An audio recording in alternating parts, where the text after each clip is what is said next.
నేనైతే దీని విషయంలో ముందు మొన్నొచ్చిన ఫ్రీడమ్ ఎట్ మిడ్‌నైట్ లాగా నిద్ర తెప్పించే కన్వర్జేషన్స్‌తో బోరింగ్‌గా ఉంటదేమో, ఆర్ చాలా వరకు తెలిసిన దాన్నే డాక్యుమెంటరీ టైప్‌లో ఉంటదేమో అనుకున్నా. ఒక రకంగా అలా అనుకునే లాస్ట్ వీక్ చూడాల్సిన వాటిల్లో అన్నీ చూసాక ఇది చూద్దామని లాస్ట్‌లో పెట్టా. బట్ 2 ఎపిసోడ్స్ అయ్యాక అర్థమైంది ఐ డిడ్ ఎ మిస్టేక్ అని. కంప్లీట్‌గా సర్ప్రైజ్ చేసింది సిరీస్. ఫుల్ వోల్టా అయింది. 'The hunt', the Rajiv Gandhi assassination case. Super ఇంట్రెస్టింగ్‌గా ఉంది. భలే ఉంది. నచ్చింది నాకైతే సిరీస్. సోనీ లివ్‌లో స్ట్రీమింగ్‌కొచ్చింది. తెలుగు ఆడియో కూడా ఉంది.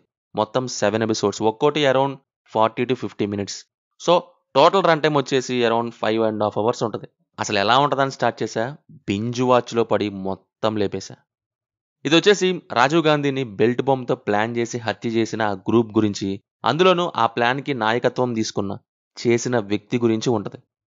నేను లిటరల్లీ సర్ప్రైజ్ అవ్వడానికి రీజన్, ఒకటి కేస్‌లో దాగి ఉన్న కాంప్లెక్సిటీని చాలా ఎంగేజింగ్ వేలో తీశారు. ఇంకోటి అందులోని చాలా మందిని అప్పుడే పట్టేసుకున్నారు కదా! ఆ టైంలోనే. మహా అయితే ఎందుకు చేశారో మళ్ళీ చెప్తారు మనకి సీరీస్‌లో. అంతే కదా అనుకున్నా. కానీ అది కాదు. 90 రోజుల పాటు జరిగిన ఆ హంట్‌ని సాలిడ్ ఇన్వెస్టిగేషన్‌తో చూపించారు. స్టార్టింగే మనకి సిట్టొచ్చేసిద్ది కొద్దిసేపటికే. ఇక అసలు ఏం జరిగిందో చూసి, ఒకటి ఆపై ఇంకోటి, ఆపై ఇంకోటి, అలా ఒక్కో ఎపిసోడ్ ఒక్కో స్టెప్‌కి వెళ్ళి, ఆ ఇన్వెస్టిగేషన్‌లో పూర్తిగా ఇన్వాల్వ్ అయ్యేలా చేసింది. అలాగే ఇంకో హైలైట్ ఏంటంటే, ఇలాంటి ఇన్వెస్టిగేషన్ కేసెస్‌లో ఒక కిక్ ఉంటది.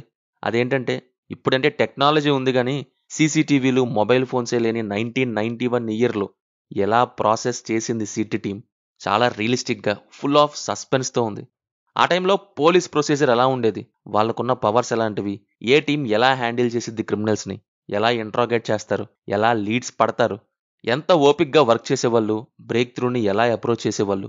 ప్లానింగ్, ఎగ్జిక్యూషన్, మ్యాన్ పవర్, ఇలా ఎన్నెన్నో. ప్లాన్ చేసిన వ్యక్తి ఎలా చేశాడు? పోలీసులు అతని కోసం చేసిన హంట్ ఏంటి? మొత్తం దీని మీదే ఉంటది. జస్ట్ స్టార్ట్ చేయండి, ఇక ఆపరు.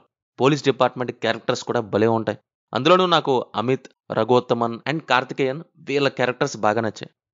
పర్ఫార్మెన్సెస్ వైస్ అందరూ వాళ్ళ రోల్స్‌లో మంచి యాక్టింగ్ డెలివరీ చేశారు. చాలా న్యాచురల్‌గా అనిపించింది. పోలీస్ ఆఫీసర్స్ వాళ్ళ ర్యాంక్స్ బట్టి ఎలా నడుచుకుంటారు అని. బీజీఎం అయితే ఫ్లోలో వెళ్ళిపోయింది. న్యాచురల్ లొకేషన్స్ బావున్నాయి.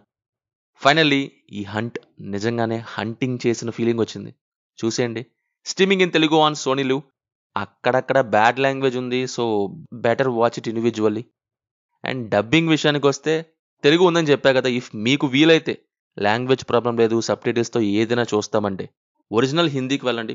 తెలుగు డబ్బింగ్ పర్లేదు, నాట్ బ్యాడ్. కానీ ఇంకా బెటర్‌గా చేసుండొచ్చు అని నా అభిప్రాయం. అయితే ఒకటి, హిందీలో హిందీ, తమిళ్ మిక్స్ అవుతూ ఉంటది. బికాజ్ హంట్ జరిగేది తమిళనాడులో కాబట్టి.